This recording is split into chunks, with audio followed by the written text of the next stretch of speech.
이제 임플란트 상담을 받으러 가시면은 아무래도 이제 정보를 잘 모르고 가시다 보니 상담을 받으시는 입장에서 정보가 없는 입장에 처할 수밖에 없습니다. 따라서 상담을 받으실 때 결국에는 상담을 해주는 상담자가 친절한지 아닌지 이런 것들을 약간 느낌에 의존해서 상담을 받고 그 다음에 치료를 결정하시게 되는 경우가 많으신데, 실제로 이런 부분에서 조금 어떻게 보면은 우리가 흔히 말하는 눈탱이라는 것들을 맞을 수 있는 부분들이 존재합니다. 그래서 오늘은 어떻게 하면은 임플란트 상담을 받으실 때 눈탱이라는 것들을 피하고, 그리고 또 조금 더 좋은 수술을, 좋은 임플란트를 고를 수 있는지 그 방법에 대해서 간단하게 설명을 드려보도록 하겠습니다. 제가 이제 지난 시간에 임플란트의 구조물은 크게 봤을 때 세 가지로 나뉜다 라고 설명을 드렸어요. 그거를 먼저 다시 한번 복습을 하고 설명을 드려보도록 하겠습니다. 임플란트는 기본적으로 치아를 따라한 구조물입니다. 치아는 크게 뿌리와 머리 두 가지로 구성이 되어 있습니다. 임플란트도 마찬가지예요. 크게는 뿌리와 머리, 그리고 임플란트에는 한 가지가 더 추가가 되는데, 이 뿌리와 머리를 연결하는 목, 이렇게 해서 머리, 목, 뿌리 세 가지 파트로 구성이 되어 있습니다. 그래서 임플란트의 머리를 임플란트 크라운이라고 말씀을 드릴 수 있고, 임플란트의 목 부분을 임플란트 어버트, 임플란트 지대주라고 설명을 드릴 수가 있고, 그 다음에 임플란트의 뿌리 부분, 이 뿌리 부분을 우리가 임플란트의 픽스처라고 말씀을 드릴 수가 있습니다. 이 세 가지 부분에 대해서 각자 상담할 때 꼭 체크를 해보셔야 되는 부분이 있어서 그것들을 하나하나 알려드려 보도록 하겠습니다. 첫 번째, 임플란트 뿌리에 대해서 먼저 설명을 드려보도록 할게요. 제가 임플란트 뿌리, 임플란트 픽스처에는 이 픽스처를 만드는 회사에 따라서 상당히 많은 브랜드가 있다라고 설명을 드렸습니다. 그리고 이 브랜드 안에서도 상당히 많은 제품 라인업이 존재한다라고 말씀을 드렸어요. 따라서 임플란트 상담을 받으실 때는 그냥 오스템 얼마예요? 여기서 끝나면은 안 됩니다. 우리 치과는 오스템에서 어떤 제품을 사용하고 있고, 아니면은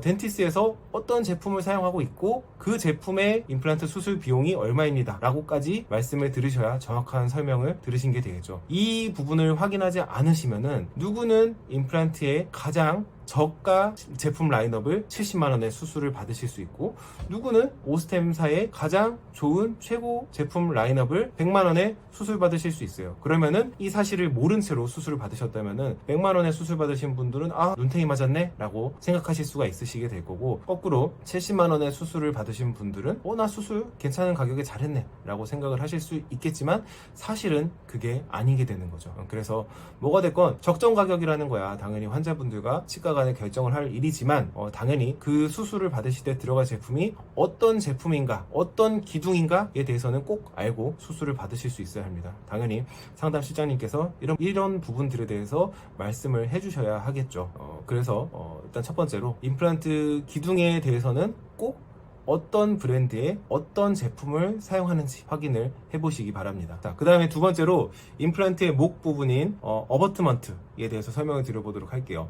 어버트먼트 또한 크게 봤을 때는 두 가지로 나누어집니다. 그래서 이미 만들어져 있는 제품을 사용하는 기성 어버트먼트가 있고, 그 다음에 환자분의 잇몸 상태에 맞는 그런 어버트먼트를 디자인해서 제작해서 사용하는 커스텀 어버트먼트가 있는데, 사실 요즘은 보험 임플란트를 제외하고는 대부분의 경우에는 그냥 커스텀 어버트먼트가 들어간다라고 생각을 하시면 돼요. 그런데 그러면 커스텀 어버트먼트라고 다 똑같은 커스텀 어버트냐 라고 하면은 그건 아니겠죠. 그래서 커스텀 어버트를 우리가 디자인을 해서 어떤 것을 깎아서 만들게 되는데, 이때 디자인을 어떤 사람이 하는가, 그 다음에 어떤 재료를 사용해서 깎는가, 이런 부분도 명백하게 커스텀 어버트먼트의 성능에 영향을 주게 될 것입니다. 따라서 그냥 그런 작업이 어디에서 진행되는지, 그러니까 무슨 말이냐면은 이런 작업이 원 내에서 이루어지는지 아니면은 외부 기공소에서 이루어지는지, 그리고 원 내에서 이루어진다면은 좀 경력이 많은 사람이 디자인을 하는지 아니면은 대표 원장이 직접 디자인을 하는지, 이런 부분들에 대해서 여쭤본다면은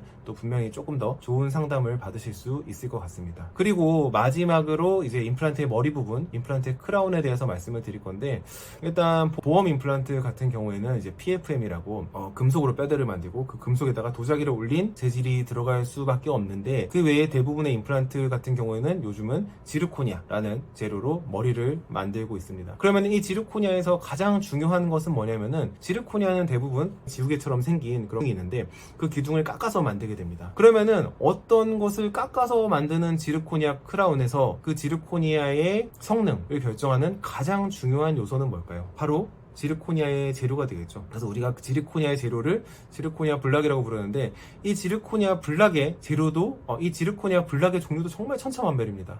중국산부터 독일산까지 정말 다양한 지르코니아 블락이 존재하고, 그 다음에 그 지르코니아 블락도 각자의 가격이 다 달라요. 그래서 엄청 저렴한 제품도 있고 엄청 비싼 제품도 있습니다. 그런데 아직 여기에 대해서 설명을 하는 치과는 없죠. 그래서 조금 더 합리적인 선택을 하고 싶으시다면은 지르코니아 블락 어떤 거 사용하세요? 라고 물어보시는 것이 또 좀 더 좋은 설명을, 좀 더 좋은 상담을 받으실 수 있는 좋은 질문이 됩니다. 제가 이런 부분들을 알려드리는 가장 큰 이유는 임플란트가 꼭 저렴한 것이 좋지는 않기 때문에 설명을 드리는 것입니다. 물론 똑같은 제품을 저렴하게 한다, 이거는 너무 좋은 거예요. 저도 비싼 돈 내고 뭔가를 하기 싫습니다. 당연히 똑같은 제품이 있다면 인터넷에서 최저가를 찾아보고 구매를 합니다.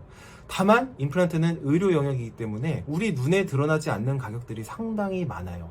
그래서 예를 들자면은 가격이 낮은 임플란트라면은 분명히 뭔가 조금 안 좋은 재료를 조금 덜 노력을 기울여서 만들 확률이 높겠죠, 아무래도. 그래서 제가 알려드린 이런 3가지 질문들을 치과에 가서 꼭 해보시고 그에 합당한 설명을 들을 수 있는 치과에서 진료를 받으신다면은 그 치과는 가격이 조금 낮아도 믿고 진료를 받을 수 있는 치과가 아닐까 하는 마음에서 설명을 드려봤습니다.